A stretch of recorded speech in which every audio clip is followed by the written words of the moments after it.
na parte de domingo. Vão e adorem o Senhor. Finalmente, constrangido, amedrontado, o faraó consentiu. Vão e adorem o Senhor. Será que o faraó se converteu? Obviamente não. Na noite da Páscoa, o juízo divino alcançou os que não estavam cobertos pelo sangue. Quem não tinha o sangue na porta, estes foram vítimas do anjo destruidor que passou pelo Egito, matando todos os primogênitos que não tinham o sangue na porta. O sangue era sinal de proteção, de vida. Queridos, o sangue de Jesus Cristo é sinal de proteção na sua vida.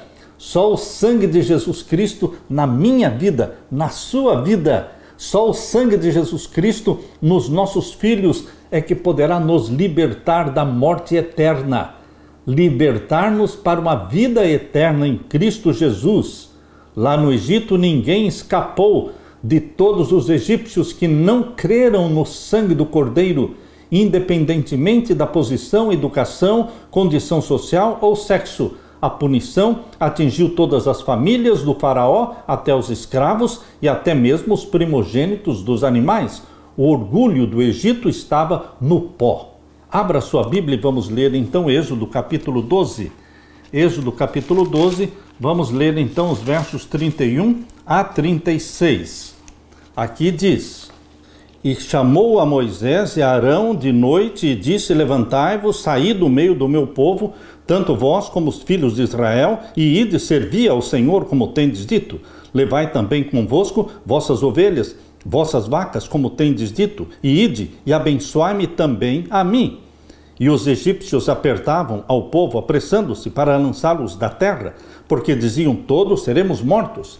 E o povo tomou a sua massa antes que levedasse, e as suas amassadeiras atadas em seus vestidos sobre os seus ombros. Fizeram, pois, os filhos de Israel conforme a palavra de Moisés, e pediram aos egípcios joias de prata, ou seja, vasos de prata, mas aqui se refere a joias de prata, joias de ouro e vestidos. E o Senhor deu graça ao povo em os olhos dos egípcios, e emprestavam-lhes, ou seja, davam-lhes, eles despojavam aos egípcios. É bastante intrigante que o faraó, ao dizer para os hebreus irem adorar, tenha acrescentado este pedido: e abençoe também a mim. Êxodo 12, 32. Até parecia que o faraó estava arrependido, mas não, queridos.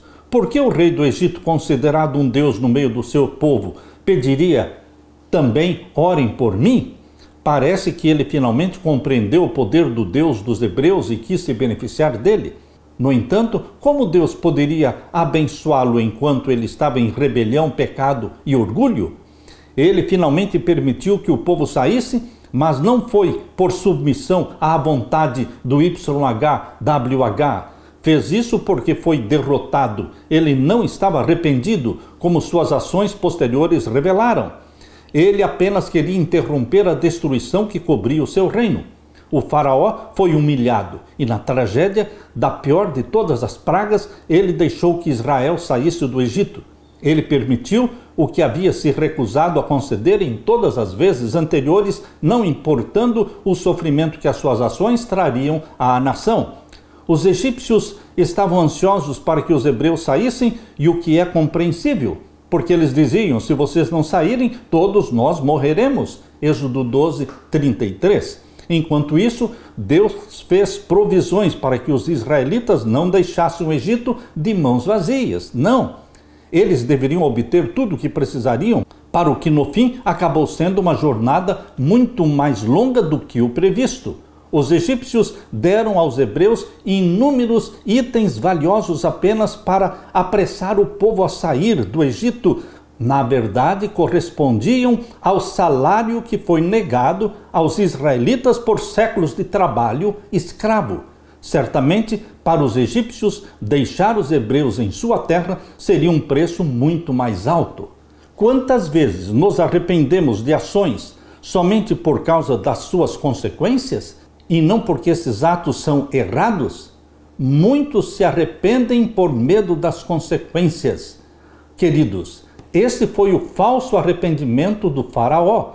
Por medo das consequências, ele consentiu e pediu que eles saíssem.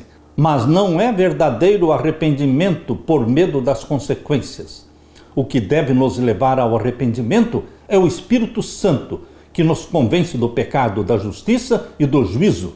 E nós sentimos tristeza pelo pecado. Arrependimento é tristeza pelo pecado e mudança de vida, mudança de atitude, confissão do pecado. Queridos, mesmo quando nós confessamos arrependidos, nós ainda podemos receber as consequências.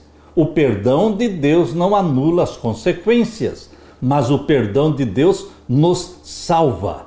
Foi por isso que Davi, perdoado pelo adultério com Batseba, perdoado pelo assassinato de Urias, o Heteu, ele estava perdoado, estava salvo, mas ele ainda colheu as consequências que foi a rebelião dos seus filhos, a mortandade na sua família, porque Aminon estuprou Tamar, a sua irmã.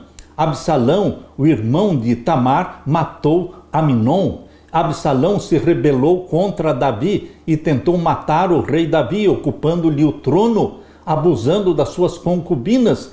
Consequências do pecado de Davi, mas ele estava perdoado e salvo.